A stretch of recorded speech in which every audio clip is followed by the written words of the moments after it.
Happy day, guys. Welcome back to the channel. It has been a very, very long time. I feel like we have a lot to catch up on. Let me know how you guys are going.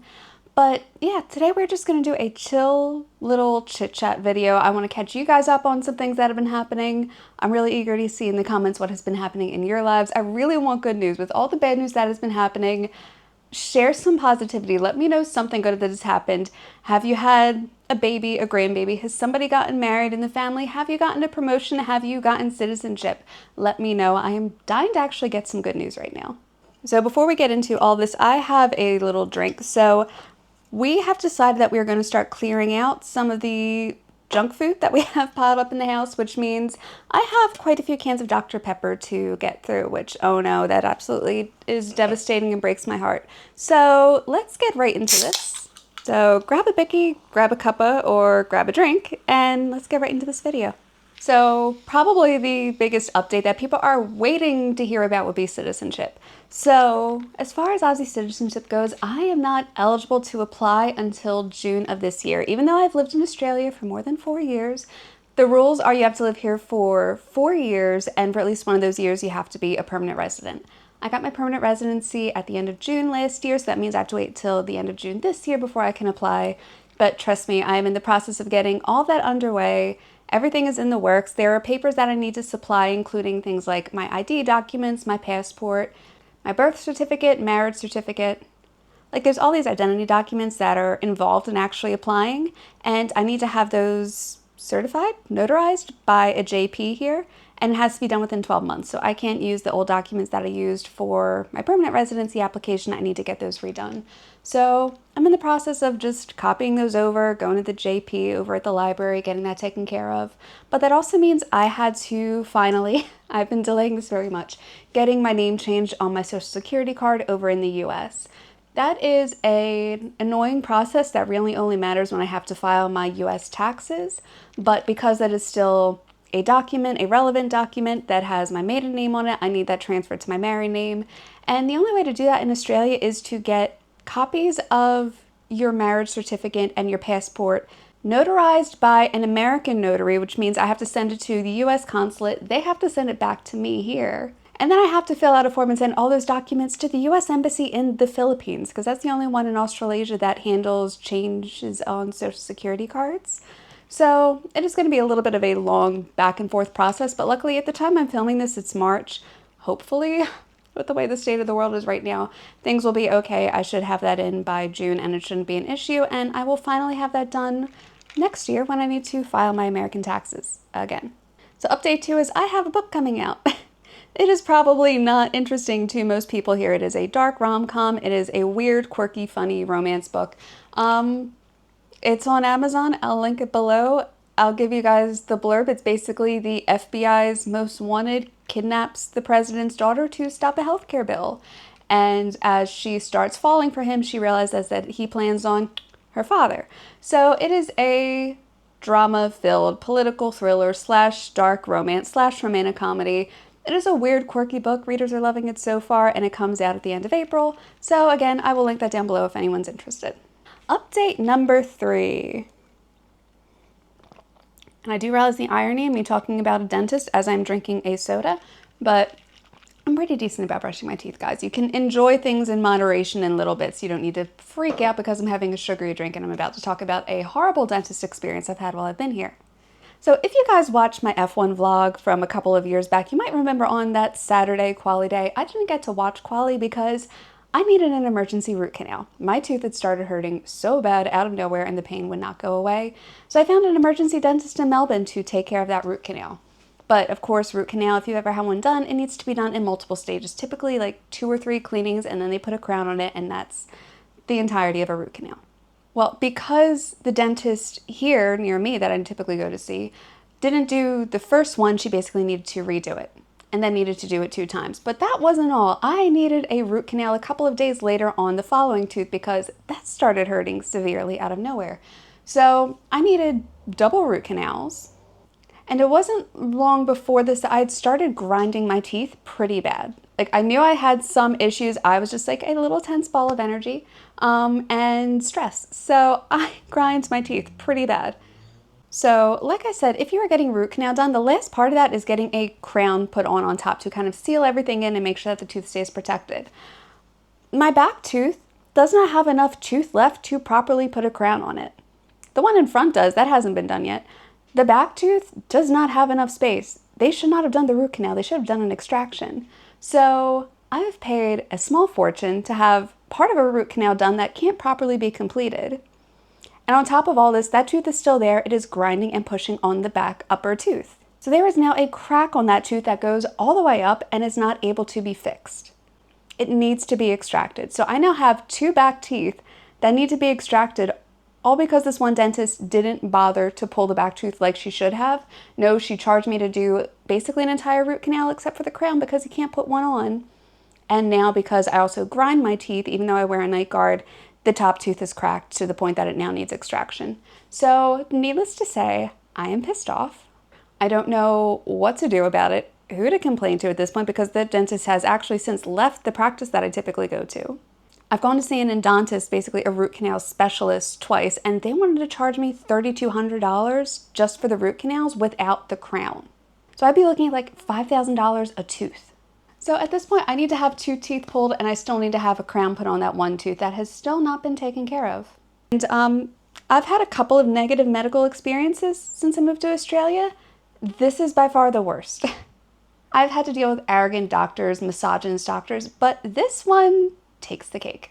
There's been some stuff that's been going on. Like I said, I wrote a book. Clearly you guys know I'm into Formula One. We will not talk about what happened with Oscar Piastri in the Australian race this year. I am still not over it. But one of the things I want to do is I wanted to get back into YouTube. I really miss this community. I miss this channel. And you know what? I've been here for 4 years, and part of me is always like, I feel like I've talked about everything I possibly can. I'm not really new here anymore per se. I know all the Aussie slang words and I know all the quirks and stuff like that. But one way or another, I miss this channel and I miss talking to you guys. You guys are really a fun community. I've learned so much from you guys. In fact, I started reading through that little pamphlet that they give you for citizenship. I'm like, oh my God, the amount of things that I've learned from these comment sections, from this community. Like, I feel like I will read the rest of the book. I feel like I don't need to actually read the rest of the book though to pass the citizenship test at this point. Like, you guys have taught me everything I need to know in order to become an Australian citizen. So I'm excited to like take the test and go through all that and figure everything out. But like, thank you guys, because I feel like I've learned so much from you and I miss that so much. Now, YouTube does take up a lot of time and effort and energy. I will be honest, I'm somebody who loves filming. I love creating the content. I hate the editing part. You guys might notice when it comes to editing, my editing is really lackluster because I just want to get the content out to you guys and share it. I don't want to do all the fancy Canva clips and all the weird quirky edits, which honestly probably make these videos a lot more interesting for you guys, but that is just not my forte. That is not my cup of tea. I will absolutely hate doing this if I have to do fancy edits. So if you want some really cinematic thing, I don't know why you would have subscribed to this channel in the first place if that's the case. But nah, I just want to have a really chill, relaxed, fun channel where I could come on here and talk with you guys and talk about Australia and America and the differences and the fun stuff that I still feel like I'm learning here. So speaking of America, Mark and I traveled back to visit my family over Christmas for 3 weeks. And when I tell you that was an interesting trip, there's a reason that there is not a vlog on that trip. So one, we didn't take a lot of video. I feel like Mark took a ton of pictures, whereas I really didn't. And it wasn't the best trip for a lot of reasons. Now, I am probably going to have an entire separate video about that trip, what happened, the dramas, and there might be a special guest that you guys know and love who will be on here a little bit more often, fingers crossed. So he might have his own perspective about what that trip was like. So keep an eye out if you haven't already subscribed, because that video, I'm still reeling, and we've been back in the country for over 2 months now. I missed Australia so much. I actually had to run into my office and grab this because this has been my latest Aussie food obsession. In Tasmania, there's this little company called Anvers, A-N-V-E-R-S. Sorry, I forgot the S. But they make the best chocolate fudge I have had outside of the States. Like, this is the best fudge I have had outside of the Jersey Shore. And if you're from the Philly area, you know what I'm talking about when I say Jersey Shore fudge, the best. But oh my God, is this good. Like, I will link them down below, you guys. You can order online. That's how I get it. So I initially bought a couple packets of this when I went to Hobart last year for a writers conference. I've put in a couple of orders since. Like, I put in a bulk order and I've been hoarding this stuff like gold because I don't want to overindulge and splurge and one day open up my drawer and realize it is all gone. So I'm savoring this as much as I can, but it is the best chocolate fudge. Oh my God. And they have it in different flavors too. It's not just chocolate. Like, they have orange, they have hazelnut. This is not sponsored, by the way. If anybody at Amber sees this, hey, I'll give you my address. But seriously, this fudge is so damn good. Last thing I'll give is I'm trying to cook a little bit more this year and be conscientious of it.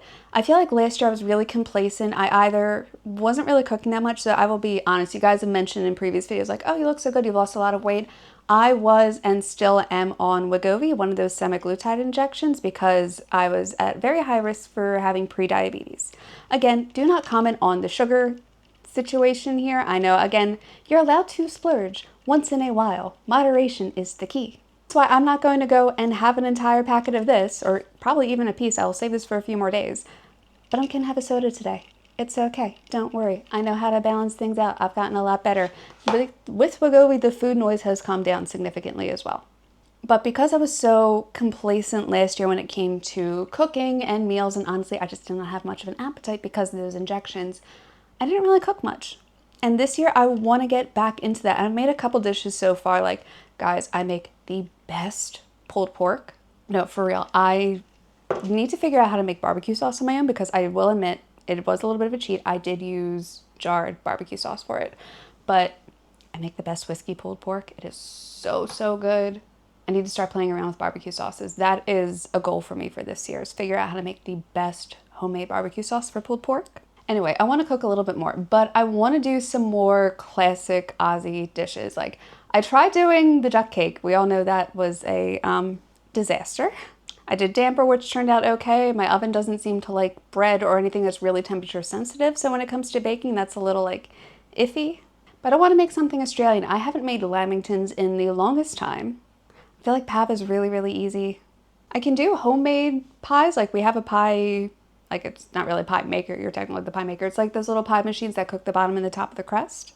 But I want to cook a little bit more, so tell me what you would want to see. Again, I'm not a chef at all. I will find online recipes and copy them that way. But if there's anything you want to see me try and attempt to make, let me know. But that's it for this video, you guys. It was nice to catch up and chat. I'm really interested to hear how you guys are doing, how things have been going. Share some good news, please. I feel like so many of us need to hear a little bit of good news, so let me know what was like your highlight of 2025. I was barely on here in 2025, or if you've had something great happen in 2026, let us know down below. So thank you guys so much for watching. I hope you guys enjoyed the video. If you did, as always, please hit the like and subscribe button, because it really does help support me and help support this channel and pushes it out in the algorithm. But seriously, thank you guys so much for your support over the last few years. I really do appreciate it, and I will see you all in the next one. Bye.